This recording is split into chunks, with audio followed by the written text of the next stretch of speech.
بەناوی خۆی گەورە و میهرەبان بەڕێزان ئەمڕۆ وەکو ڕێکخراوی پەیام نێران بۆ ماف و گەشە پێدان لە بەردەم دادگای هەولێر ناڕەزایی خۆمان دەردەبڕین بەرامبەر با درێژکردنەوەی 4 ساڵی تری زیندانیکردنی ڕۆژنامەنووس شێروان شێروانی. ئەو بڕیارە پێمان وایە یەکەم جار یەکەم خاڵ پێشێلی یاسای ژمارە 35 ساڵی 2007 ڕۆژنامەنووسانە لە هەرێمی کوردستان و خاڵی دووەم پێمان وایە دادگا کەمتەرخەم بوو لە پەلەکردن لە بڕیاردان لەسەر ئەم بابەتە. بۆیە وەکو ڕێکخراو بە هاوکاری بەڕێز کاک ئاسۆ هاشم پارێزەری ڕاوێژکار لە ڕێکخراوی پەیام نێران داوا دەکەین کە ئەو بابەتە جارێکی تر پێداچوونەوەی پێ بکرێ و ئەو دادوەرەی کە ئەم بڕیارەی داوە ئێمە وەکو ڕێکخراوی پەیام نێران وەکو کۆمەڵێک لە چالاکوان و ڕۆژنامەنووسانی تر بە جددی و لەسەر خەتیش دەبین لەسەر ئەم پرسە داوا دەکەین کە بڕیارەکە جارێکی تر تەمیز بکرێتەوە و دادگا بە بڕیاری خۆی دابچێتەوە و ئەم بڕیارە هەڵبۆشێنێتەوە. و لێرەوە دەمانەوێت لە پەراوێزی ئەم کۆنگرە ڕۆژنامەنووسیەوە داوا لە لایانی پەیوەندیدار وەکو وەزارەتی ناوخۆ دەستگا ئەمنیەکان و داواکاری گشتی کە لەلایەن ڕۆژنامەنووسانەوە نیگەرانێکی زۆرمان بەدەست دەگا کە لە کاتی ڕووداوە جیاوازەکاندا هێرشێکی ناڕەوا دەکرێتە سەر ڕۆژنامەنووسان بە تایبەت لەو کاتەی کە ڕۆژنامەنووس دەستگیر دەکرێت بەبێ ئەوەی بڕیاری دادگا لەگەڵ ئەم دەستگیرکردنەدا بێ دەستگا ئەمنیەکان مامەڵەیەکی خراپ دەکەن. داواکارین وەزارەتی ناوخۆ لەسەر ئەم پرسە کۆبوونەوەی جددی لەگەڵ ڕێکخراوەکانی پەیام نێران و ڕێکخراوەکانی تری تایبەت بە ڕۆژنامەنووسان بکە بۆ ئەوی بێکەوە لێکتێگەیشتنێک گەڵاڵە بکەین چیتر ئەم بێڕێزیە و ئەم بێ احترامی کردنە و ئەم زوڵمە لە ڕۆژنامەنووسان نەکرێ. خاڵشکە داوا دەکەین لە کاتی ڕووداوە خزمەتگوزاریەکان کە ڕۆژنامەنووسان دەڕۆن پرسێکی خزمەتگوزاری ڕووماڵ دەکەن هاوڵاتێک لە خۆوە لە نێو شەقام هێرش دەکاتە سەر دەستگایەکی ڕاگەیاندن یان ڕۆژنامەنووسان بەگشتی یان هەندێک کەسی ئاراستەکراو کە ئەمە بەڕاستی کارێکی ناڕەوایە بەرامبەر ڕۆژنامەنووسان دەکرێت. لە هەمان کاتدا لەسەر پرسێکی تر کە دەمانەوێ ئەویش ئەوەیە بە هیچ زۆرێک ڕێگا نەدرێ کە ڕۆژنامەنووسان بەبێ پرسی دادگا دەستگیر بکرێن. خاڵشتکە بە پێی بڕیارێکی سەرۆکی هەرێمی کوردستان بڕیاروا بوو لە مانجی ئەیلولی ئەم ساڵ ڕۆژنامەنووس شێروان شێروانی و هاوڕێکانی ئازاد بکرێن. بەڵام بەداخەوە نازانین دادگا ئاگای لەم بڕیارە نەبوو یان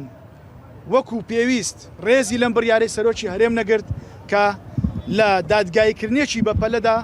ڕۆژنامەنووس شێروان شێروانی 4 ساڵی تر زیندانی کرد. بەڵێ من قسەکانی خۆم تەواو بوو. ڕێگا بەڕێز کاک ئاسۆ هاشم دەدەم وەکو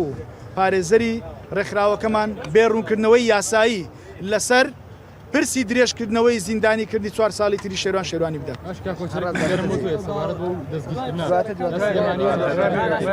بەخێراتنی هەموو کەناڵەکان دەکەین زۆر بەخێر بێن دەستخۆشی لە ڕێکخراوی پەیام نێران دەکەین کە لە بۆ پاڵپشتیکردنی کەیسی شێروان شێروانی دیارە دەیانەوێ ڕێکارە یاساییەکان دەست پێ بکەن.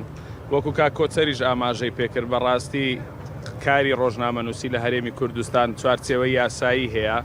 و قانونی تایبەت بەخۆی هەیە بە پێی قانونی ژمارە 35 ساڵی 2007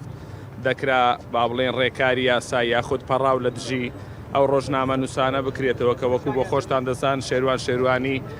ئەزمونەی دوور و درێژی لەگەر کاری ڕۆژنامەوانی هەیە. دوو یعنی ئەو دۆسیەیە هەر لە پرۆسەی لێکۆڵینەوە هەتا قۆناغەکانی محاکەمەکردن کۆمەڵێک هەڵی یاسایی تێدایە چکە مەسەلەی تەزویرکردنی بەڵگەنامە و پەنجەمۆر و ئەو جۆرەشتانە بەڕاستی ئیشوکاری نووسینگەی نەهێشتنی تاوانە نەک مؤسساتی ئەمنی دیکە. بۆیە ئێمە وەکو ڕێکخراوی پەیام نێران ئێستا لێرەوە با بڵێن ماوەی تانە لێدان لە بڕیارەکەی دادگای تاوانەکانی هەولێر مایە تانە لەو بڕیارە دەدەین و تەمیزی دەکەینەوە بڕیارەکە. هیوادارین دادگا بێلایەنی خۆی لە مەسەلەی ڕۆژنامەنووسان بە شێوەیەکی گشتی و هەموو هاوڵاتیانیش بپارێزێت چکە بەڕاستی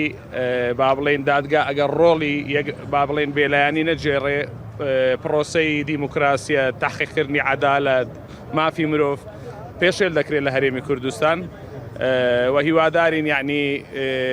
جوابی محکمەی تەمیز لە بۆ ئەو لائحەیە تەمیزەی کە ئێمە پێشکەشی دەکەین وەڵامێکی ئیجابی بێت. بابەتێکی ویستم مستەرەجی بزانم هەڵدەبوێت ئێستا دوێنێ بۆ پارێزەرێک لە گەرمانەوە وتووەکە ئەم کەیسەی شێران شێروانێکە زۆر حکم درێ 6 مانگە ینی ئایا ئەو سزایە چۆنە؟ یعنی بەخۆی هەموو تاوانێک دوو دیوی هەیە، حاڵەتی نەرمی هەیە و حاڵەتی توندیشی هەیە. دیارە ئەو تاوانەی کە ئاراستەی ڕۆژنامە نووس شێروانی کرایە حاڵەتەکی توندا و دائیم محکەمە لەگەر متتەهەمە، یعنی با بڵێن ئەو بڕیارانەی کە دەیدا نەرمی دەنوێنێ بەرامبەر بە متتەهەم، بەڵام سەبارەت بە با بڵێن ڕۆژنامە نووس شێروانی دادگا زۆر تند بووە لە بڕیارەکەی و حاڵەتی توندی لە زەرفی مشەدەدی لە تاوانەکە پەیڕەو کردووە کە ئێمە بە پێی ئەزمموی کاری پارێزەرایەتی خۆمان دۆسیەی با بڵێن تەزویرکردن و پەنجەمۆر و ئەو شتانەمان هەبوو هەتاکو ئێستا نەمان بینیوە، یعنی هیچ کەس 4 ساڵ حکم درێت لەسەر تاوانێکی لەو چەشنا. بەڵێ یاداشتێکمان ئامادە کردووە لەسەر ئەو لەسەر پرسی کاک شێروانی یاداشتێکمان ئامادە کردووە کوڕێکخراوی پێیان لێران ئاراستی دادگای دەکەینەوە. طبعاً کە ئەم بڕیارە وەکو کاک ئاسۆ گوتی بڕیارێکی تند بووە، زیادە ڕۆیی تێدا کراوە، بۆیە گرنگە هەموو لایەکمان هاوکار بین. بە تایبەت لێرە ڕووی گلەیم دەکەمە سەر